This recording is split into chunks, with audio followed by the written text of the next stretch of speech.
Halo, assalamualaikum warahmatullahi wabarakatuh. Selamat datang di channel YouTube Batam Kamera.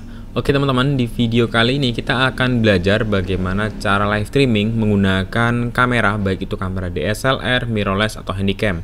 Jadi pembahasan kali ini tuh lebih ke basic atau pemula gitu ya. Jadi ini tutorial ini tuh lebih cocok untuk pemula, orang yang memang bener-bener baru banget mau coba live streaming menggunakan kamera. Oke, langsung aja kita ke materi pertama. Oh ya, pembahasannya ini tuh lebih ke teori ya, teori tapi dia ada skema-skemanya. Jadi untuk teknis ada alatnya itu nanti akan ada di video yang lainnya. Tapi ini penting juga karena teman-teman harus paham dulu teori pembahasannya ini. Karena kalau paham, nanti berikutnya kalau mau beli alat itu jadi nggak salah gitu teman-teman. Lebih tepat gitu ya. Oke, langsung aja materi yang pertama. Apa itu live streaming? Jadi live streaming itu kita mengirimkan tampilan yang ditangkap oleh kamera agar bisa dilihat banyak orang. Nah, streamingnya itu bisa di platform live streaming, contohnya itu Facebook, YouTube, atau misalkan kita mau live streamingkan dari kamera itu ke akun Zoom meeting, itu juga bisa dibilang live streaming ya. Kalau ke online berarti kita bisa bilang live streaming. Oke, selanjutnya alat apa aja yang digunakan. Jadi untuk alat itu sebenarnya tergantung dengan konsep acaranya. Jadi acaranya itu seperti apa, baru nanti alatnya bisa kita pilih supaya sesuai dengan konsep acara tersebut. Nah, biasanya itu live streaming itu ada di acara-acara, contohnya tempat ibadah, ceramah, terus misalkan untuk perayaan hari besar, event, konser, seminar, talk show, atau podcast. Secara umum alatnya itu sebenarnya nggak terlalu banyak. Jadi yang paling sederhana itu ada laptop. Kemudian laptop itu harus diinstal aplikasi namanya OBS. Untuk software itu nggak harus pakai OBS ya, bisa juga pakai Vmic, itu juga bisa. Cuman di sini kita sarankan pakai OBS karena OBS itu paling gampang dan gratis ya. Kemudian internet ini bisa menggunakan modem atau tethering handphone. Kemudian yang ketiga itu kamera. Nah, untuk kamera ini bisa menggunakan kamera handycam, camcorder, mirrorless atau DSLR. Tapi nggak semua kamera, nanti akan saya bahas kamera yang bisa itu seperti apa. Kemudian yang keempat itu kabel HDMI atau kabel data. Jadi cara menyambungkannya itu ada dua cara. Yang pertama menggunakan kabel HDMI. Kalau misalkan nggak bisa pakai HDMI, bisa menggunakan kabel data. Nanti akan saya jelaskan juga pilihnya yang mana gitu ya. Kemudian yang kelima itu mic atau sound card. Jadi kalau misalkan di acara live streaming itu kita hanya live streaming seperti satu orang ngomong di depan kamera, berarti langsung pakai mikrofon bisa. Tapi kalau misalkan kita ngambil audio dari banyak mikrofon dan banyak mikrofon itu nyambungnya ke mixer, berarti butuh sound card. Nanti akan saya jelaskan juga beberapa bagian ini ya, alat-alatnya. Nah, selanjutnya adalah laptop. Untuk laptop itu menyesuaikan dengan seberapa banyak fitur OBS yang kita gunakan. Contohnya itu resolusinya berapa, kemudian kita menggunakan berapa kamera, kemudian tampilan overlay atau menu-menu atau informasi yang ada di layar itu animasinya banyak atau enggak. Semakin kompleks streamingnya, semakin banyak tampilannya, maka semakin berat. Jadi laptopnya harus butuh spesifikasi yang memumpuni.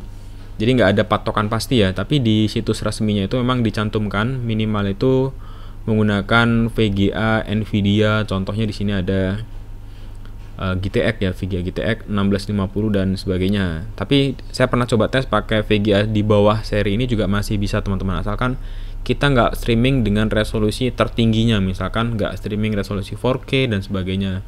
Jadi disesuaikan aja dengan kebutuhan streaming kita. Oke, jadi teman-teman nanti bisa cek di situs resminya, atau bisa juga teman-teman kalau udah ada laptop diinstal aja OBS-nya. Setelah diinstal nanti coba tes streaming. Nanti dilihat di bagian pojok kanan bawah itu nanti ada CPU ya, ada keterangan CPU berapa persen.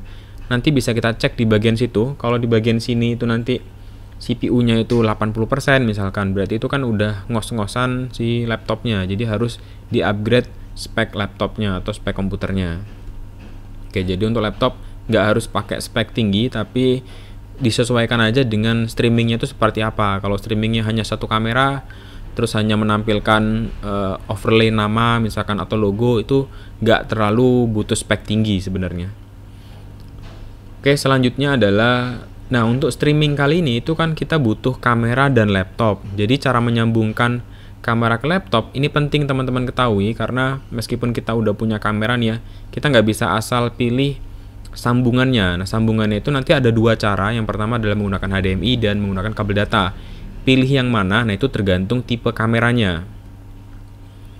Oke, langsung kita bahas. Nah, untuk menyambungkan kamera ke laptop itu ada dua cara. Yang pertama menggunakan kabel HDMI, yang kedua menggunakan kabel data. Kalau pakai kabel HDMI itu butuh tambahan HDMI capture. Jadi nggak bisa dari kamera ada port HDMI itu kita sambungkan ke port HDMI di laptop, itu nggak bisa karena di laptop HDMI-nya itu output, di kamera juga output, jadi nanti nggak bisa. Jadi dia butuh tambahan converter atau HDMI capture namanya. Jadi diubah data dari HDMI jadi USB supaya USB-nya bisa masuk ke laptop. Yang kedua adalah menggunakan kabel data. Nah, kalau menggunakan kabel data ini biasanya di kamera-kamera seri lama itu harus membutuhkan software tambahan. Nah, software tambahannya itu bawaan dari kamera tersebut. Misalkan kameranya Canon. Nah, Canon itu nyediain software namanya EOS Webcam. Jadi kita download software namanya EOS Webcam Utility, diinstal di laptop, baru kita pakai kabel data. Mungkin ada yang nanya, "Bang, jadi bagus yang mana?" gitu ya. Jadi sebenarnya kalau secara kualitas gambar menggunakan kabel HDMI itu lebih bagus karena resolusinya bisa Full HD. Kemudian juga yang menentukan itu HDMI capture. Jadi HDMI capture kalau kualitasnya bagus, hasilnya juga bagus. Tapi kalau perbandingan itu kabel HDMI sama kabel data, kalau misalnya kita mau live streaming bagusan mana? Tetap bagus HDMI saat ini ya. Karena kalau pakai kabel data rata-rata itu resolusinya agak rendah. Nah, untuk menggunakan kabel HDMI, kamera itu harus support clean HDMI. Jadi nggak semua kamera yang ada HDMI-nya itu bisa menggunakan HDMI untuk live streaming. Jadi clean HDMI itu maksudnya waktu HDMI kita sambungan ke monitor, di monitor itu nggak ada overlay menu dan layar kamera tetap nyala. Jadi ada beberapa kamera, contohnya kamera Canon misalkan Canon 750D gitu ya. Kita sambungkan kabel HDMI, di layar kamera itu nanti layarnya mati teman-teman. Jadi operator kamera itu nggak bisa lihat kameranya ISO-nya berapa, terus angle-nya lagi apa, itu nggak bisa. Makanya kamera itu harus support clean HDMI dan pada saat dicolok itu layarnya harus tetap hidup. Nah, clean HDMI itu kebanyakan ada di camcorder, handycam, dan mirrorless. Dan itu nggak semua kamera yang ada HDMI itu pasti clean HDMI, nggak juga ya. Jadi ada kamera yang ada port HDMI tapi nggak clean HDMI. Ada juga yang harus disetting dulu baru bisa clean HDMI. Selanjutnya adalah kabel data. Nah, untuk kabel data ini cocok misalkan kameranya nggak support clean HDMI. Jadi solusi keduanya bisa menggunakan kabel data. Kalau menggunakan kabel data itu pastikan pabrikan itu udah bikin softwarenya. Contohnya kalau Canon itu udah bikin EOS Webcam Utility, kalau Sony dia bikin imaging webcam kalau nggak salah. Nanti kita bahas di slide berikutnya. Nah, jadi kita bisa simpulkan untuk menyambungkan kamera ke laptop ada dua cara. Yang pertama adalah menggunakan kabel HDMI, yang kedua adalah menggunakan kabel data. Kalau menggunakan HDMI, pastiin kameranya ada fitur namanya HDMI output, clean HDMI output. Sedangkan kalau misalkan nggak ada clean HDMI output, berarti solusinya menggunakan kabel data. Kalau menggunakan kabel data, pastikan kameranya atau merek kamera tersebut sudah ada bikin software untuk webcam ya. Contohnya kalau Canon itu EOS Webcam Utility, kalau Sony Imaging Edge Webcam. Nah, kamera yang support clean HDMI itu rata-rata camcorder, handycam, dan mirrorless. Nggak semua tipe kamera itu clean HDMI, meskipun ada port HDMI-nya, itu belum tentu dia clean HDMI. Oke, nah ini adalah perbandingan clean HDMI dan kamera yang nggak clean HDMI. Mungkin teman-teman tadi masih bingung, apa sih clean HDMI itu? Clean HDMI, clean ya, clean itu kan bersih ya, HDMI output. Jadi HDMI maksudnya kamera kalau kita sambungkan ke kabel HDMI, terus kabel HDMI kita sambungkan ke monitor, itu tampilannya bersih teman-teman, kayak gambar yang ada di kanan. Nah, di kanan ini kan kayak hasil rekaman ya. Sedangkan di sebelah kiri kalau teman-teman lihat itu ada indikator baterai, terus ada durasi recordnya, ada settingan ISO, aperture, dan sebagainya. Nah, ini namanya nggak clean HDMI. Sedangkan yang di kanan itu clean HDMI. Kan nggak mungkin kita live streaming terus menampilkan settingan baterai, ISO, terus garis-garis ini kan. Jadi harus bersih seperti ini. Nah, ini namanya clean HDMI. Nah, setelah clean HDMI, pastiin juga kameranya waktu dicolok HDMI itu layar kamera utamanya tetap nyala, karena kalau misalkan layar kamera utamanya itu mati, maka kameramen nanti susah ngelihat angle-nya gitu, karena kan kamera disambung HDMI, HDMI nyambung ke laptop. Di kamera itu ada kameramennya, jadi kalau dia nggak bisa lihat tampilannya kan bingung gitu. Dan ini ada kamera yang dia langsung clean HDMI, contohnya itu camcorder. Kalau mirrorless itu biasanya ada settingannya, jadi harus disetting terlebih dahulu. Contohnya itu Sony Alpha 6000, terus Fujifilm X-A5, X-A7 itu bisa clean HDMI tapi harus disetting. Untuk cara settingnya itu udah pernah saya bahas di video-video sebelumnya, atau teman-teman ketik aja cara setting clean HDMI Alpha 6000 atau cara setting clean HDMI X-A7 Fujifilm, itu juga udah pernah saya bikin. Oke, kalau udah sampai sini udah paham, nah kita jadi lebih gampang di panduan berikutnya nanti ya. Nah, ini adalah tipe kamera yang sudah clean HDMI. Rata-rata itu handycam atau camcorder itu hampir semua pasti clean HDMI, hampir semua ya. Karena memang peruntukannya itu untuk record panjang dan untuk live cam. Sedangkan untuk mirrorless itu nggak semua, tapi ini adalah beberapa tipe kamera yang sudah clean HDMI. Untuk update kamera yang udah clean HDMI nanti saya tulis di deskripsi video ini, teman-teman bisa cek aja.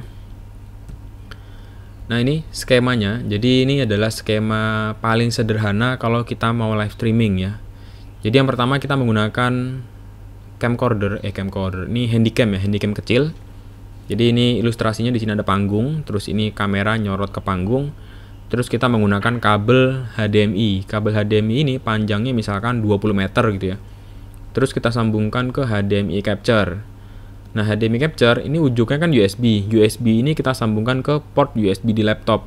Nanti di laptop ini tinggal kita install OBS, dan OBS ini tinggal kita inputkan HDMI capture-nya supaya tampil di OBS.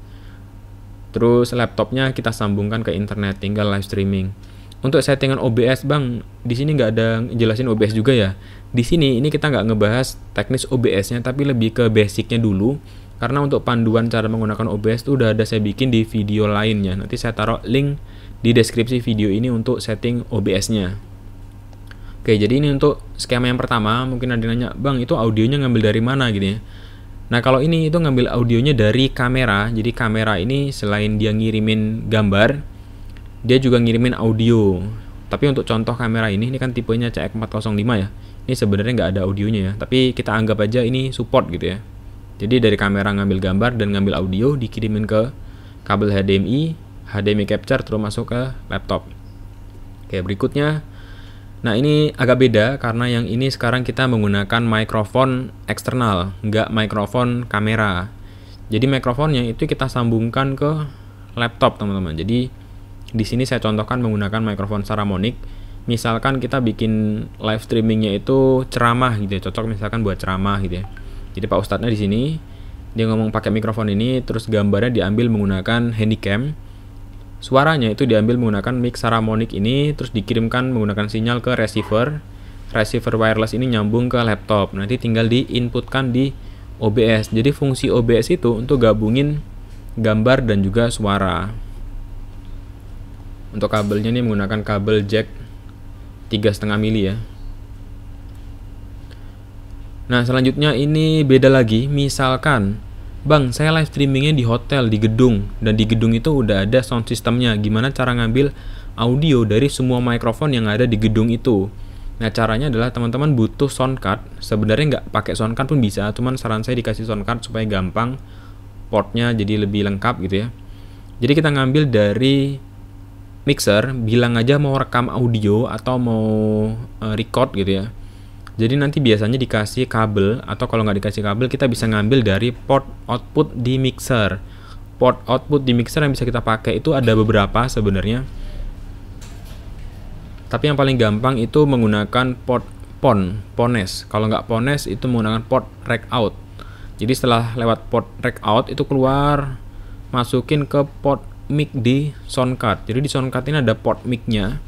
Masukin aja ke sini, artinya tuh suara keluar dari mixer terus masuk ke port mic di sound card di sini, terus dikirimkan ke USB terus ke laptop. Jadi sebenarnya ini skemanya mirip dengan yang tadi. Bedanya kalau ini kan mikrofon langsung, kalau yang ini itu ada mixernya, karena mixer ini nanti ngirimin juga suara ke speaker kan, speaker gedung. Dan ini mic-nya jadinya bisa banyak. Kalau ini kan bisa 16 misalkan gitu teman-teman. Oke. Selanjutnya, nah ini contoh kalau misalkan kameranya nggak support clean HDMI, misalkan kameranya itu 80D gitu ya. Bang, saya ada kamera 80D, saya cek ternyata nggak clean HDMI. Caranya gimana? Nah, caranya adalah bisa menggunakan kabel data. Nah, kalau menggunakan kabel data, berarti teman-teman harus install software atau driver namanya EOS Webcam Utility. Jadi di satu laptop ini install OBS dan EOS Webcam Utility. Terus menggunakan kabel data. Untuk skema audionya ini masih sama seperti sebelumnya, jadi tetap menggunakan soundcard ya, karena kita ngambil audio dari mixer. Kalau untuk kamera di sini kita menggunakan kabel data karena kebetulan kameranya nggak support clean HDMI. Jadi kira-kira seperti itu. Ini kayaknya udah nggak ada. Nah, ini materi udah nggak ada ya.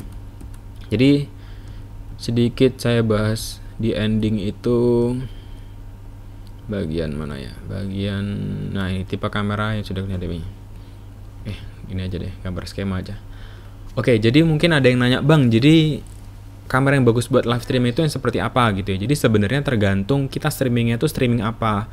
Kalau misalkan streamingnya itu durasinya lama, misalkan dari pagi sampai siang, contoh seringnya itu live streaming untuk ibadah, tempat ibadah itu kan biasanya lama ya durasinya, dari pagi sampai siang. Atau untuk live streaming event, ada acara di hotel, acara itu dari pagi sampai siang, atau dari siang ke sore, itu kan lumayan lama, 6 jam misalkan.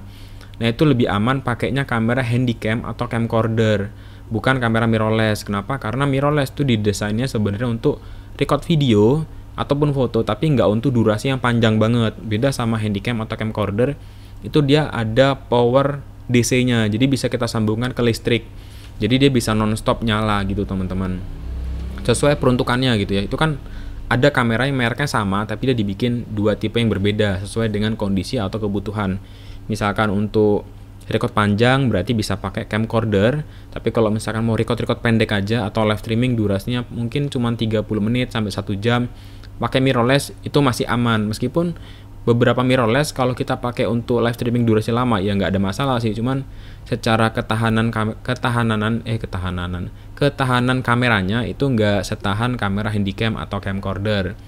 Untuk kualitas gambar memang mirrorless itu lebih unggul, tapi kalau misalkan nggak aman gitu, misalkan pas dipakai acara ternyata tiba-tiba overheat terus kameranya mati, kan jadinya beresiko ya. Jadi pilih yang paling aman teman-teman, sesuai dengan kebutuhan eventnya. Ya semoga paham ya, meskipun penjelasannya agak belibet. Oke, kira-kira sampai di sini aja videonya. Untuk pembahasan berikutnya setelah teman-teman nonton ini, sebenarnya udah bisa langsung lihat video tentang OBS, cara setting OBS itu harusnya udah sedikit mempermudah gitu ya, karena udah lihat tutorial yang ini. Dan kalau misalkan nanti mau beli alat itu jadinya nggak salah itu maksudnya kalau misalkan kita punya kameranya Alpha 6000 nih, jadi kalau kita mau live streaming pakai apa alatnya gitu ya. Jadi bisa pakai kabel HDMI kemudian HDMI capture. Kalau misalkan kameranya itu tipe 750D itu kan nggak clean HDMI ya, jadi belinya itu nanti kabel data gitu, bukan HDMI capture, karena nanti overlay menu itu muncul. Overlay menu maksudnya gini ya. Nah, kalaupun dipaksa nanti akan muncul menu-menu dan layar di kamera mati. Oke teman-teman, sampai di sini aja videonya. Semoga bermanfaat. Ini udah agak panjang tutorialnya, udah 20 menit ya. Saya recordnya nggak tahu nih jadinya nanti videonya berapa menit. Semoga bermanfaat. Kalau ada pertanyaan langsung aja tulis di kolom komentar. Terima kasih. Assalamualaikum warahmatullahi wabarakatuh.